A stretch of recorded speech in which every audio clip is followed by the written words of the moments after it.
এরা আমাদের প্রাণে মারতে চায়। মেরে দিক, মেরে দিক, আমার মৃতদেহ উদ্ধার হোক এখান থেকে। এখন কেমন লাগছে যখন জনতা ডিজে বাজাচ্ছে? শুনতে ভালো লাগছে?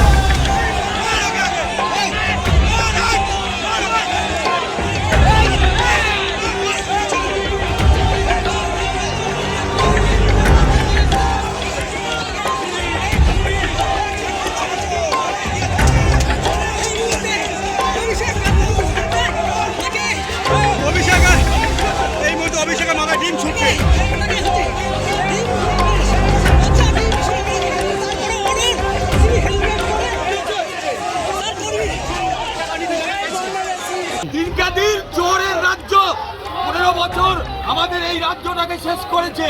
আমাদের রাস্তাঘাট দেখুন, নিজে এসছেন নিজে দেখুন, কোনো উন্নতি নেই, বাড়িতে কল নেই, মা বাবা বুড়ো হয়ে গেছে, প্রতিবন্ধী বাচ্চা তাকেও বন্ধু দেখেনি, কোনো প্রতিবন্ধীদের দেখেনি। মানে মুখে আদর, কোটি কোটি টাকার বাড়ি করেছে, প্রত্যেকের ভেরিফিকেশন করা দরকার আছে। দেখুন, প্রথমত আমি বলি যে ভারতীয় জনতা পার্টি এই ধরনের হিংসা বা এই ধরনের অগণতান্ত্রিক বিষয়কে একদমই সমর্থন করে না, এবং আমরা পোস্ট পোল ভায়োলেন্স এবার সেইভাবে হতেও দিইনি, যেটা 2021-এ হয়েছিল। আমরা সেই তুলনায় কিচ্ছু হতে দিইনি। কিন্তু দ্বিতীয় যে বিষয়টি আসছে বারবার, যে অভিষেক বন্দ্যোপাধ্যায়ের প্রতি বাংলার মানুষের এত আক্রোশ কেন, তার কারণ হচ্ছে আপনারা যদি অভিষেক বন্দ্যোপাধ্যায়ের ভোটের সময় যে ধরনের মন্তব্য আমরা দেখেছি, গাড়ির উপরে উঠে হিরোর মতো মানে অ্যাকশন নিয়ে, যে 4 তারিখের পর দেখে নেব, এমনকি ভারতবর্ষের যিনি হোম মিনিস্টার, যাকে সবাই দেশে শ্রদ্ধা করে, হোম মিনিস্টার, প্রাইম মিনিস্টার, সমস্ত পদ সম্মানীয় পদ, সেই পদে বসে থাকা ব্যক্তিকে উনি চ্যালেঞ্জ করে বলেছিলেন যে ক্ষমতা থাকলে 12টার পর 4 তারিখে যেন পশ্চিমবঙ্গে অমিত শাহজি আসেন। এই যে চ্যালেঞ্জ করা, আরামবাগে গিয়ে বলেছেন আরামবাগের চাবিকাঠি আমার হাতে থাকবে, মমতা বন্দ্যোপাধ্যায় অনেক উদার, আমি উদার নয়, আমি দেখে নেব আরামবাগে বিজেপির নেতাদেরকে, বিজেপির কর্মীদেরকে ডিজে শোনাবো, ডিজেতে গান বাজবে, এবং ডিজের এমন গান বাজবে কান ঝালাপালা হয়ে যাবে। এখন জনতা ডিজে শোনাচ্ছে, শুনুক ডিজে কাকে বলে। কিন্তু তবুও শেষে বলছি, ভারতীয় জনতা পার্টি এই ঘটনাকে সমর্থন করে না, এবং ভারতীয় জনতা পার্টি চাই হিংসামুক্ত রাজনীতি হোক, এবং আমরা সেটা করব। দেখুন, সেই সময় তৃণমূল যখন ক্ষমতায় ছিল, প্রত্যেকটি জায়গায় বিজেপির নেতা কর্মীদের উপর হামলা হয়েছে। বিরোধী দলনেতা তৎকালীন, এখন বর্তমান আমাদের মাননীয় মুখ্যমন্ত্রী শুভেন্দুদার উপর হামলা হয়েছে। আমার আগে দিলীপ ঘোষ ছিলেন রাজ্য সভাপতি, তার গাড়ি বহুবার ভাঙা হয়েছে। আমি রাজ্য সভাপতি হওয়ার পর আমাকে সে ডায়মন্ড হারবার যাওয়ার পথে হোক রাস্তায় ঘেরাও করে রাখা হয়েছে। আমি বজবজে গেছি, আমার কর্মী মার খেয়েছে তাকে দেখতে, সেখানে অকথ্য ভাষায় গালিগালাজ, ঘিরে ধরা, মারার চেষ্টা করা, জুতো ছোড়া, লাথি ছোড়া, সমস্ত কিছু হয়েছে। আমাকে সন্দেশখালীতে কিভাবে আক্রমণের মুখে পড়তে হয়েছিল আপনারা সবাই ক্যামেরার সামনে দেখেছেন। আমার বাচ্চা মেয়েরা সেই ক্যামেরাতে দেখে কান্নাকাটি শুরু করেছিল বাড়িতে, সেই ধরনের ঘটনা ঘটেছিল, আপনারা দেখেছেন। বসিরহাটে ঘটনা ঘটেছিল, বসিরহাটে যাওয়ার সময় আমাদেরকে আটকানো হয়েছে। এরকম একের পর এক ঘটনা ঘটেছে এখানে বারবার। আমাদের রাষ্ট্রীয় সভাপতি তৎকালীন জেপি নাড্ডা সাহেব যখন যাচ্ছিলেন, এই ফলতার এই জাহাঙ্গীর খান, তার নেতৃত্বে হামলা হয়েছে জেপি নাড্ডার উপরে।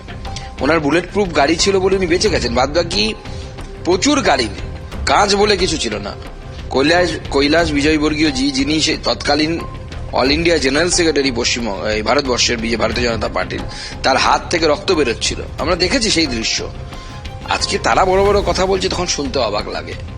তবুও আমি ক্যামেরার সামনে বলছি, ক্যামেরার পেছনে বলবো যে আমরা চাই হিংসামুক্ত রাজনীতি হোক, এবং সেটা আমরা করব। তৃণমূল পারেনি করতে, পারবেও না, আমরা করব। জন আক্রোশ তো আছে, মানুষ তো তৃণমূলের উপর ক্ষেপে আছে। কোথাও তৃণমূলের নেতারা চুরি করেছে, কোথাও কাউন্সিলর মানুষের কাছ থেকে টাকা নিয়েছে, হপ্তা নিয়েছে। আর সব থেকে বড় হচ্ছে ঔদ্ধত্য। এদের নেতাদের মানুষের সাথে যে ধরনের ঔদ্ধত্য আচরণ, যে ধরনের মানুষকে ধমকানো, চমকানো, আমাদের কাছেও মানুষ কাজে আসে। আমরা না পারলে হাত জোর করে বলে দিই, দাদা দিদি পারবো না, এটা আমার ক্ষমতার মধ্যে নেই। কিন্তু এদের যে ধরনের মানুষের প্রতি ঔদ্ধত্য পূর্ণ আচরণ, অভিষেক বন্দ্যোপাধ্যায়ের সেই ডায়লগ দেখে নেব, করে দেব, ভেঙে দেব, অমিত শাহর ক্ষমতা থাকলে অমিত শাহ থাকবে, 4 তারিখে ডিজে বাজাবো। এখন কেমন লাগছে যখন জনতা ডিজে বাজাচ্ছে? শুনতে ভালো লাগছে? এখন ভালো লাগছে না ভালো লাগছে না?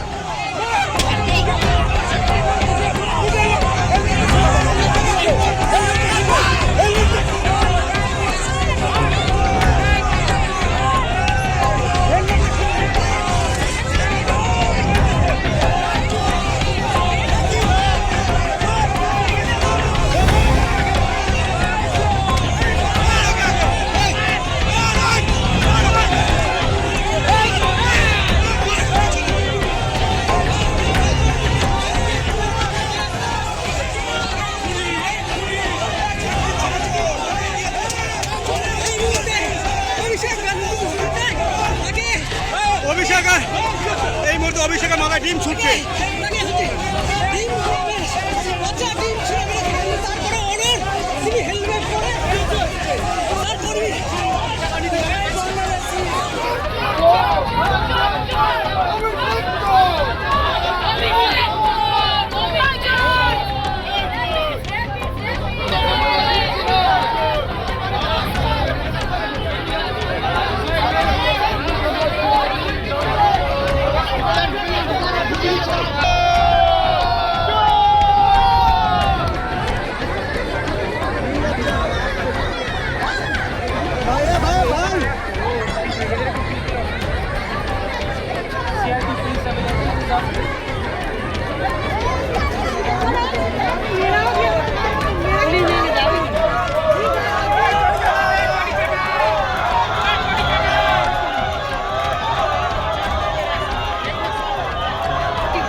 আমাদের ভিডিও ভালো লাগলে লাইক এবং শেয়ার করুন।